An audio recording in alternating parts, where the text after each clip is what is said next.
All right. Hello, everyone. Marty Reed here with Positive Coaching Alliance. Welcome. I'm going to give you a few moments to join us. Marty Reed here with PCA, and we are live with the CEO of US Lacrosse, Steve Stenersen. I'll give you guys probably about 30 more seconds to join in. Good morning to all the West Coasters. Good afternoon to the East Coasters. Thanks for joining us. I'm following on my phone as well as you're tuning in. And if you have any questions throughout today's interview, please leave them in the comments. But as of now, give us a wave and let us know where you're tuning in from. We'd love to say hello. Thanks for joining us. Okay, we're going to get started in probably 30 more seconds here. I'll give you a few more moments to join in on today's call. But thank you so much for those who have tuned in. I see you joining in. Thank you so much. And we will get started here. Well, let me introduce our special guest today. We have Steve Stenersen. He is the CEO of US Lacrosse. Now, US Lacrosse is our longest and first partner of Positive Coaching Alliance, first national partner, longest standing national partner. We've worked with US Lacrosse since 2003. And, we have been partnering up. Not only do they require all their coaches to go through our Double Goal Coach certification course, Coaching for Winning and Life Lessons, but we also have developed and shared tons of content and resources together, educating coaches, athletes, and parents. So thank you so much, Steve, for joining us today. How are you? Oh, I'm great, thanks, and very proud to be a PCA partner and honored to be with you today. Thanks for the opportunity. Yes, absolutely. Thanks for joining us. I mean, as we know, this has been a very difficult time for youth sports. This pandemic has truly affected everyone. And when things really hit that, halt button right at the start of lacrosse's main season, spring season. So I'd love to jump right in. Just if you can tell us, how has US Lacrosse been responding and adjusting to the current state of youth sports during the pandemic? Well, it's been a big adjustment for us. I mean, we're a nonprofit like many national governing bodies are, and with play suspended, that really impacts our revenue sources, membership, sponsorship, and to some degree philanthropy. So we've been hit hard financially, and we've had to really pivot in terms of our operating budget this year and make some real tough decisions about our overall budget and our priorities moving forward.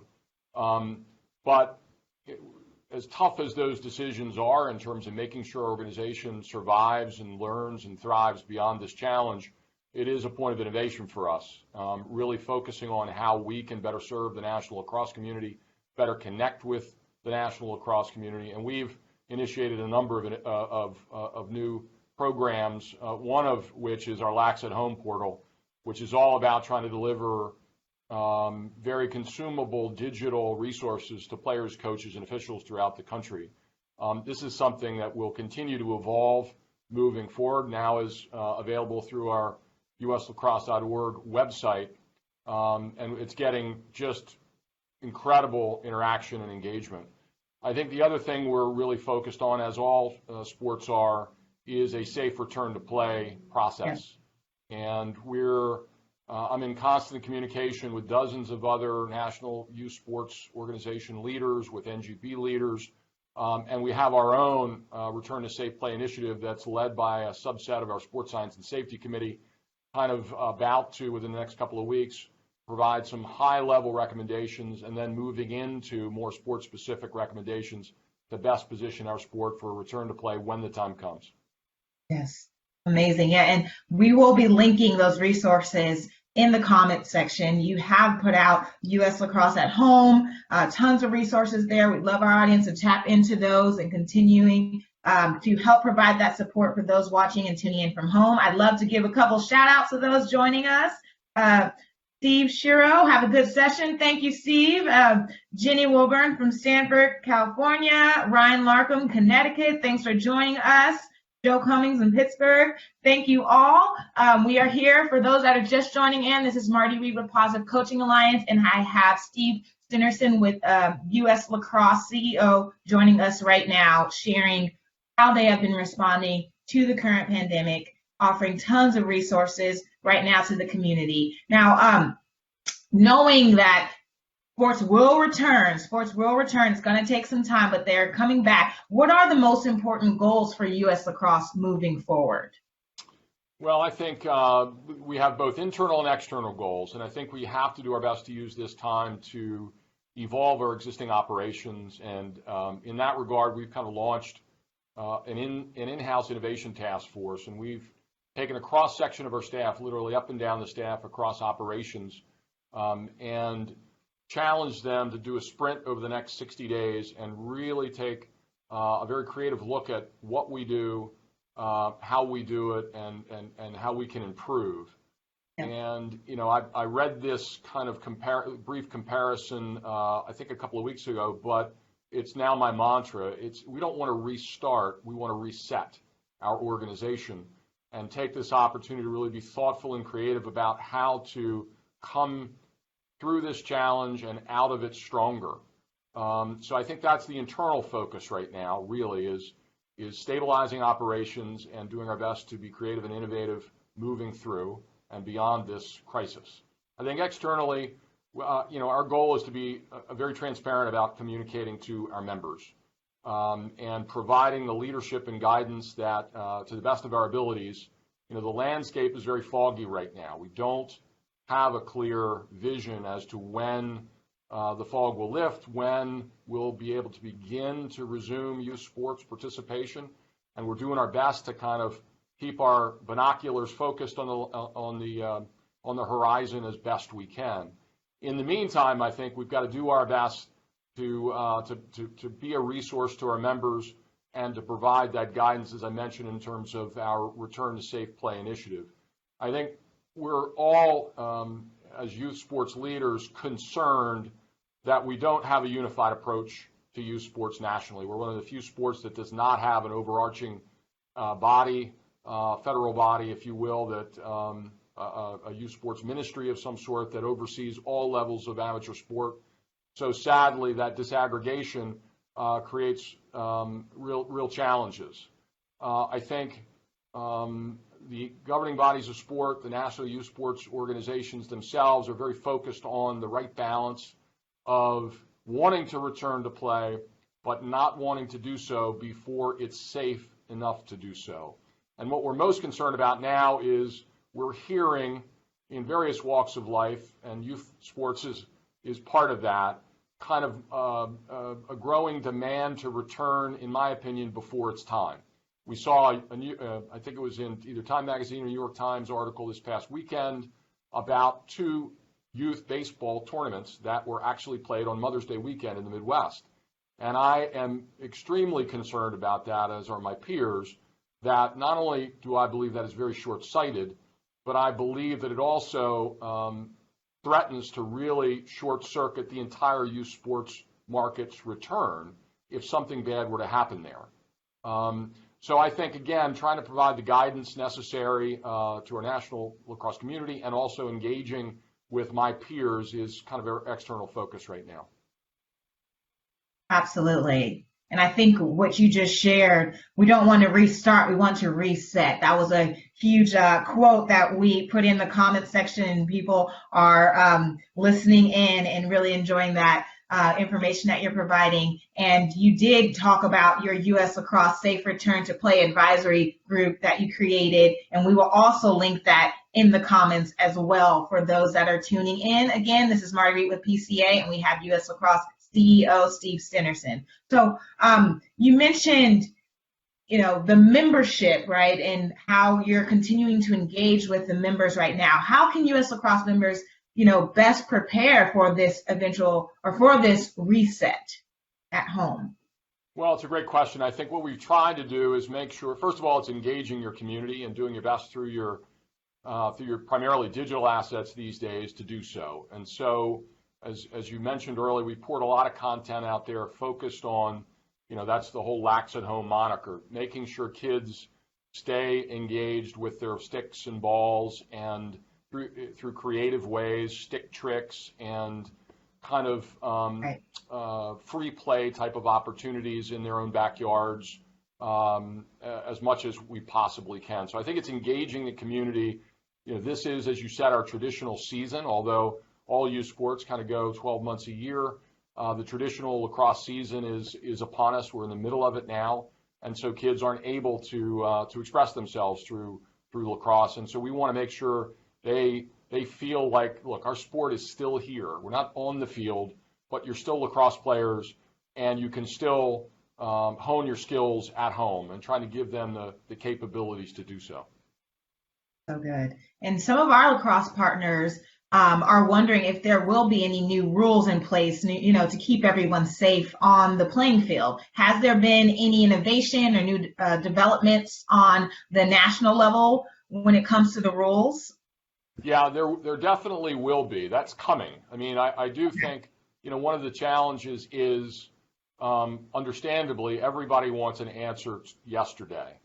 And there is and I think a rush to policy decisions, at least at this stage, is first of all very challenging, and I think also not the right course. I think we, as I said, phase one of our return to safe play is getting the doctors and researchers on our Sports Science and Safety Committee to review the existing resources that have been published. The CDC, right, the NCAA, the USOPC, the NATA, many organizations have put out kind of initial positions that talk about not necessarily youth sport, but how we need to be careful moving through our lives as we begin this reemergence into a new normal.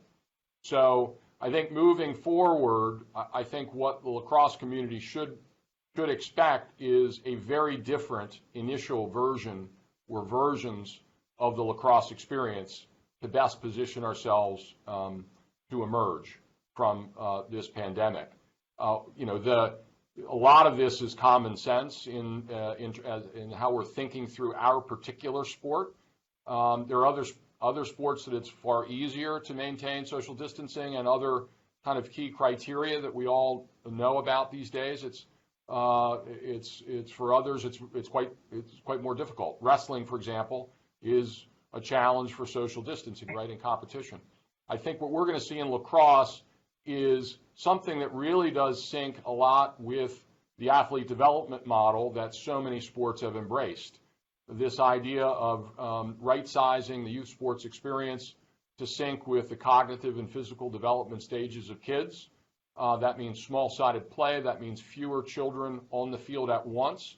The common components of a team sport, at least a field team sport, of 30 kids running around the coach to take a knee and listen, probably not what we're going to open, how we're going to reintroduce the sport, because we need to maintain likely social distancing. Just kids on the sidelines, right, standing shoulder to shoulder, a concern. How we deal with hydration, right, and hands on right, things. Right. Most people believe that, we're going to have kind of a special volunteer that's just focused on hygiene and making sure that that kids are maintaining appropriate social distancing even in the beginning stages of a return to play. The more kids you have on a field, the harder it is to keep them apart. The younger the age group is, the harder it is to keep them apart, right? If we talk about the real littles, the 6s and 5s, maybe we're not going to be leading with a return to play for 6 and 5-year-olds right, initially. We're going to be focused on kids who can take instruction well. We're talking about, really thinking about how practices are planned and structured. Often in youth play, you show up and it's a spontaneous practice plan. Maybe what we're doing is getting those practice plans out to kids in advance. So when they get to the field, they know exactly what to do. There's an efficient use of time on the field that takes advantage of appropriate social distancing. We go through drills, et cetera. I would say initially, too, competition is probably not going to be part of the initial return to play because, close contact, defensive, offensive contact in our particular sport, it may not be ready for that. But I think there's a real opportunity for us to get back on the field in a small-sided team format, maintain social distancing, and still get exercise and teamwork and skill development out of it. And I'll close by saying the other thing we're obviously looking at is, what type of additional equipment interventions might we need to employ? And face masks of a certain standard are something we're looking at. There are questions about those, of course. There's a cost component, and we're all worried about the costs associated with returning to sport. There are also different standards of masks that, obviously reduce the risk of a particular player and the droplets that would come out of that player's mouth. We need to think about respiration and sprinting and breathing appropriately. But those are all interventions that we're considering now and will ultimately unfold in the next couple of months. And we do have a question from the audience, and I think you just answered very well with your last comments here, but I did want to mention it. So Brian McDermott, thank you for your question. He's talking about how he's involved in another sport, which is actually planning to have a large tournament in only 5 weeks out in Orlando. And they've addressed a few things that they'll do to ensure safety, but one thing he'd like to see presented to potential attendees is, what if someone from your team tests positive? And he said, what are some things you feel absolutely need to be in place from a director before they run a large scale event? And I think you really addressed that just now with, the CDC and listening to the health risk and, special volunteers just focusing on hygiene and social distancing and how that's going to look different sport by sport, but how it's going to be very, very important that they're taking those measures. And also, face mask and all those things that you were just talking about, I think answers that question. But if you had anything else to add on that when it comes to things that need to be in place before large scale events. Well, I do. And the biggest point about that is there is no standard of care regarding this virus and youth sport right now. And that's the big concern. It's a concern not only from a safety standpoint, not only for the children, and we're learning more about or reading more about the potential for children to be infected and to be asymptomatic carriers of the disease. It's not just the kids at risk, it's the kids carrying the disease to their parents and back home. Yeah. What we know, so that's a big concern, that we don't have a standard of care of what that should look like right now. That syncs directly with liability and insurance, which is also a major concern of our national youth sports organizations, because we don't have clear direction from our liability carriers as to what could constitute negligence in this case. I would say it's my view that for the foreseeable future, it would be negligent to have events that are drawing hundreds and hundreds of kids and their parents to a particular location right now, because we don't have a standard of care, because I don't think in many cases youth sports organizers have the tools that they need to provide the safest experience. So again, going back to my point, and I think my peers in youth sport agree nationally, this is a huge concern. And at times it's driven by financial motive. We understand that the youth sports industry is comprised of significant private enterprise, in some cases venture capital-based backed private enterprise, and there's a real urgency to get back to work, just like there is an urgency for small businesses to get back to work throughout the country. But again, there is no consensus right now that large groups of people, hundreds and hundreds of people, should be congregating. And until we get to that point, and of course our federal government and our state governments are hand-holding us through that process, then I think it's very dangerous, quite frankly, to be anticipating a return to play in the near future. And that's good information. I mean, right now, those things are outside of our control. So some of the things that we can focus on is, how we're developing at home, because we will be home for longer. How has it been like for you being at home with your family? Are you spending more time with your kids? Just any advice for those parents at home right now with their kids and keeping their kids motivated at home? Yeah, well, my kids, as you probably can tell from my face and my lack of hair and gray hair, my kids are a bit older. I've got a junior in college who's finishing up his junior year, and my daughter graduated 2 years ago, almost 2 years ago now, or about a little over a year ago, I should say. And so the kids are out of the house. We did have them back briefly for a period of time during shelter in home, which was wonderful. I would say we have, US Lacrosse has almost 90 staff and we've got all shapes and sizes and a lot of moms and dads within our staff, and a lot of different shapes and sizes of kids, babies, toddlers, 6, 7, 8-year-olds. And Right. it's funny, we're talking about, as we start to plan for a return to the office and what that new normal looks like. We had a full staff meeting today remotely via Teams. And as we planned that, I envision, as many businesses and youth sports organizations do, that there will be a few different reactions. First of all, staff will be afraid to come back to the office. Right. Staff will want to come back but can't because they have family obligations, children, school's out. There'll be staff that say, I don't want to come back to the office because I like working remotely, and we'll have to work with that because there are opportunities around that. But a fourth was offered today on our staff meeting, and that was, please open the office so I can get away from my kids. And so, the stresses of work from home, I'm sure everybody watching has read all about it and lived it. And it's the same with me or you. Your worlds blur, and trying to kind of separate your professional life from your family and personal life is disruptive and uncomfortable.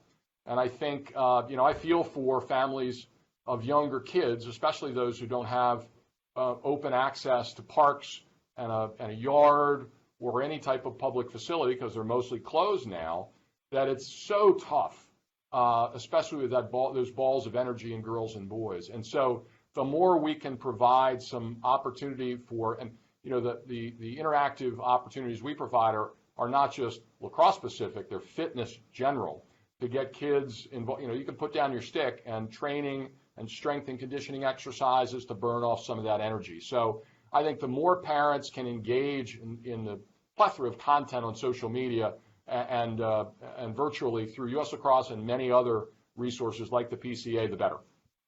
Yeah.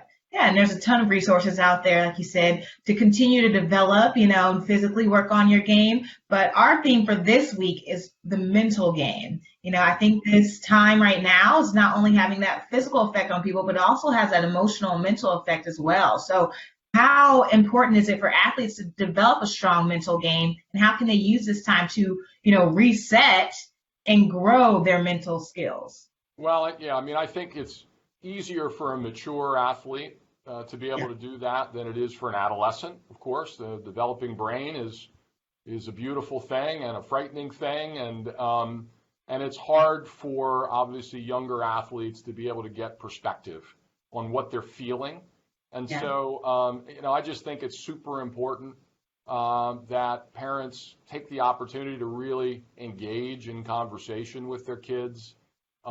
That's really one of the beauties of the shelter in place is it forces parents who otherwise, like me, are running hard in their careers, and it forces us to connect with our kids in a deeper, more meaningful way. Sometimes that's frustrating and challenging, but I think it opens the door for a real important conversation around sport, around how they're feeling, to get kids more comfortable asking their parents questions. Sometimes kids, avoid their parents, and understandably so. But I think that the more parents can engage kids in those conversations, the more kids can kind of, really share kind of transparently what they're feeling more comfortable to share what they're feeling with their parents. That's a good thing. The more mature athlete, there are a lot of options there. I'm a former athlete, and there are a lot of wonderful, Headspace. I'm a Headspace follower. So the app Headspace, which is all about kind of calming and taking the time to kind of reflect and decompress. I think for, older teenage athletes, a little bit below high school and above, college certainly, and adult, I think apps like that are wonderful. They're calming, they're soothing, and it gets, it introduces a state of mindfulness, which I think many kids are ready for, and thoughtfulness, which I think many kids are ready for. So those are, engaging with parents and then looking for some good opportunities through the resources, as you say, digitally to engage in more mindful activity. That's great. And I know this is something that coaches have to keep in mind when we do return to play, what athletes are currently going through mentally and how, they'll have to continue to support and really lean on those social emotional learning skills to really connect with their athletes deeper than the X's and O's and the scoreboard. So I think this is a really great time for all those tuning in. Share this resource out to your coaches, to your friends, to parents, to make sure that they're tapping into these resources that are available. Companies like ours and, youth sports organizations are looking to support you during this time. Thank you so much for these comments coming in. I want to say thank you to Karen Nell. I see your comment. Thank you for seeing the big picture, she said. So last question for me. I mean, right now we're really focused on being a team sport. Our campaign is Life is a Team Sport because we are all on the same team. We have to work together and support each other during this time, especially. So how can coaches, players, teams, and leagues continue to connect and support each other? And what are some things that you all have been doing on a national level to stay connected during this time? I know you mentioned having some Zoom calls and meetings with your internal staff, but what are some ways that you guys have continued to stay in touch during this time? Well, I mean, I guess the good news of this situation is when it happened in a stage of our lives in which social interaction digitally is so robust. Obviously when I was playing as a kid, none of this existed and you really were isolated. Right. But nothing replaces human contact and human connection. We understand that. But the opportunity to interact through the digital platforms is just incredible value to everyone involved. We lament sometimes as parents the engagement our kids have with their personal devices, but in this particular case, so many of the league management platforms and the video chat platforms, video sharing platforms provide a wonderful opportunity. I mean, we hear all over the country, as I'm sure other sports do, coaches using Zoom and other video platforms to connect and engage and have conversation around some of the topics we talked about today, including mental health. How you feeling? What are you, what are you going through? Talk to some of your peers and your teammates through it all. I mean, we're doing the same. We have remote staff across the country, as does the PCA, right? And and you can feel awfully isolated if, as a staff member, if you're, in the Midwest and you're doubly disconnected from the organization and your primary role. So we're doing all sorts of connections. I mean, we do more Zoom and team calls and video chats than I'd care to imagine or care to share, I guess. It is numbing at times, but I think those platforms are incredibly valuable and they're simple to use.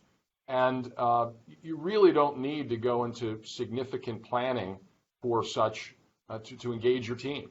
Just get them, corral them, say hi to them, ask them how they're doing. I mean, really, it's that simple.